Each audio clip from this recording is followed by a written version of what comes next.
జరిగిన ఘోర రోడ్డు ప్రమాదంలో జగిత్యాల జిల్లాకు చెందిన 3 గల్ఫ్ కార్మికులు ప్రాణాలు కోల్పోయారు. ఈ ఘటనతో వారి కుటుంబాల్లో తీవ్ర విషాదం అలుముకుంది.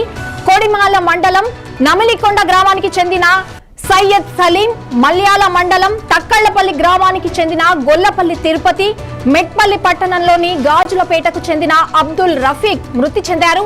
ఈ విషాద ఘటనపై చొప్పదండి ఎమ్మెల్యే మేడిపల్లి సత్యం తీవ్ర ఆవేదన వ్యక్తం చేశారు. బాధిత కుటుంబాలకు ప్రగాఢ సానుభూతి తెలిపిన ఆయన మృతదేహాలను త్వరగా స్వదేశానికి రప్పించేందుకు స్వయంగా దుబాయ్కి బయలుదేరారు.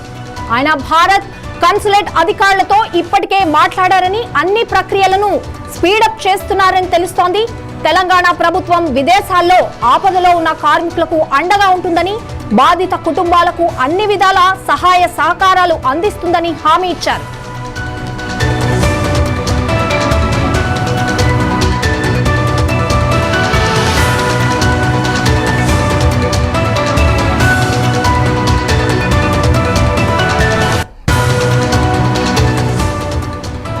దుబాయ్లో జరిగిన ఘోర రోడ్డు ప్రమాదంలో జగిత్యాల జిల్లాకు చెందిన 3 గల్ఫ్ కార్మికులు ప్రాణాలు కోల్పోయారు. ఈ ఘటనతో వారి కుటుంబాల్లో తీవ్ర విషాదం అలుముకుంది.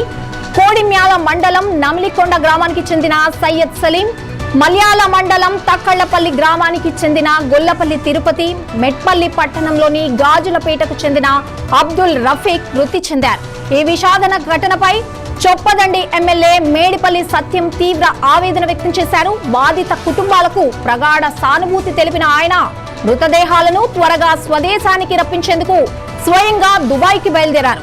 ఆయన భారత కన్సులేట్ అధికారులతో ఇప్పటికే మాట్లాడారని, అన్ని ప్రక్రియలను స్పీడప్ చేస్తున్నారని తెలుస్తోంది. తెలంగాణ ప్రభుత్వం విదేశాల్లో ఆపదలో ఉన్న కార్మికులకు అండగా ఉంటుందని, బాధిత కుటుంబాలకు అన్ని విధాల సహాయ సహకారాలు అందిస్తుందని హామీ ఇచ్చారు.